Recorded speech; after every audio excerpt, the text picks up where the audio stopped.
Got it? Got it? Good, everybody? All right, whenever you're ready.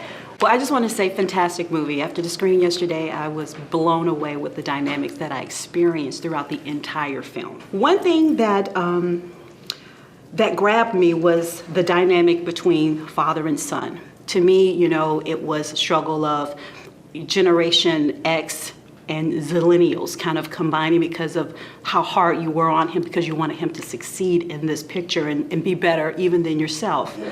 Was that the energy that you were striving for in the movie?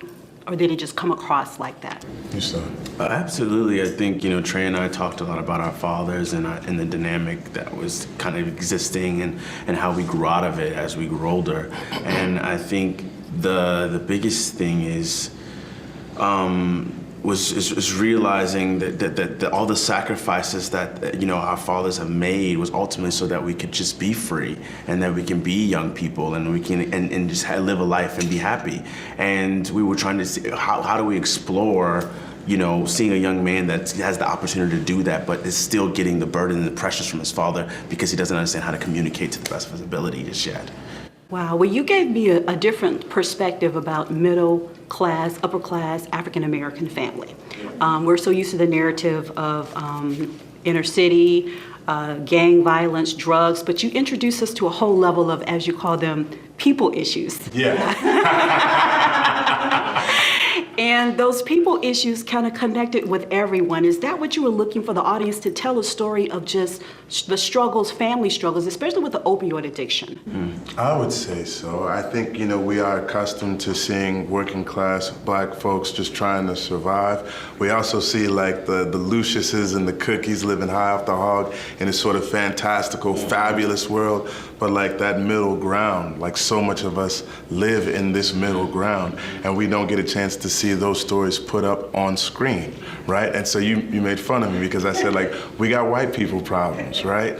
But a lot of us do. And like that generational gap that you're talking about, when you're raised with the way like you gotta work twice as hard or 10 times as hard to get just as far, and then you make it to a place where you have some level of comfort, right? Now what are the lessons that you need to pass along to your children? Do you raise them the same way? Is there a way to sort of shift with the times?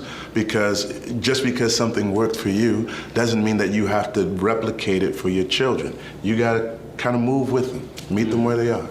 Now, Taylor, your storyline was fantastic as well. What touched me was how you, it's almost like you was provided that comfort when you were at the weakest, when your brother was incarcerated in the movie.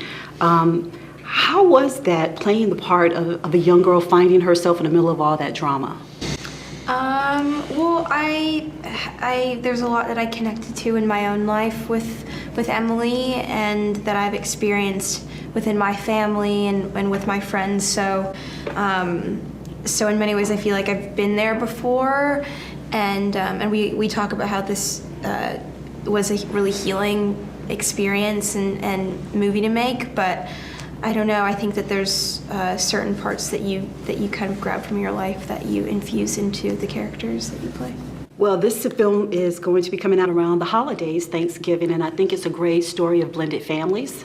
I think it's a great story of forgiveness, and I think it's just a great story for people in general, and I was excited to see it. Thank you so much for the opportunity to view such great work. Thank you so much. I'm going to get it.